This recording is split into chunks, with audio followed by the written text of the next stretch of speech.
Isang vintage bomb ang natagpuan sa creek sa boundary ng Makati at Pasay City. Dinala pa ito sa junk shop pero hindi tinanggap doon. Narito ang report ni Isay Reyes. Isang binatilyo ng ngalakala na nakakuha ng isang vintage bomb sa isang creek sa boundary ng Pasay at Makati kagabi. Isinakay pa nga raw ito sa kariton ng nakakuha. Dahil sa bigat nito, dinala pa raw ito sa junk shop pero hindi ito tinanggap. Sa junk shop, hindi tinanggap. Kaya ibinalik nila doon. Naalarma yung mga barangay, tinawag sa amin. Actually, ito po yung mga World War II, yung mga vintage bomb. Tinatawag namin to ukso, yung unexploded ordnance. Sa itsura nito, hindi raw aakalain na isa itong vintage GP o ground purpose bomb na posibleng mula pa raw noong World War II. Posibleng sa ilog raw ito nahulog at hindi nga sumabog.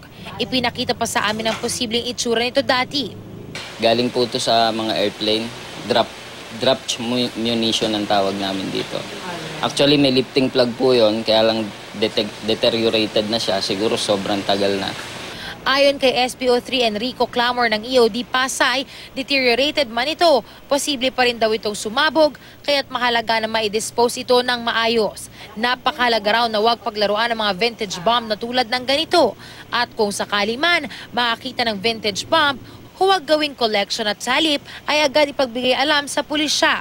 Ang lakas daw kasi ng tulad nito, kaya raw sumira ng nasa 1 kilometer radius. Delikado po ito kung pupukpukin nyo siya sa shock. Delikado rin sa heat. Kung yung iba kasi ina-acetylene. Sasabog po siya. Bawal din po lagariin. Iba nilalagari para mas makuha nila ng maliliit siyang piraso. Yung mga spark. Delikado po siya. Sasabog pa po siya. Sasabog pa po siya kahit na ilang taon na po ang... Opo ma'am. Kasi meron pa rin po siyang explosive sa loob. Ito ang unang balita mula sa Pasay City. Isay Reyes reporting.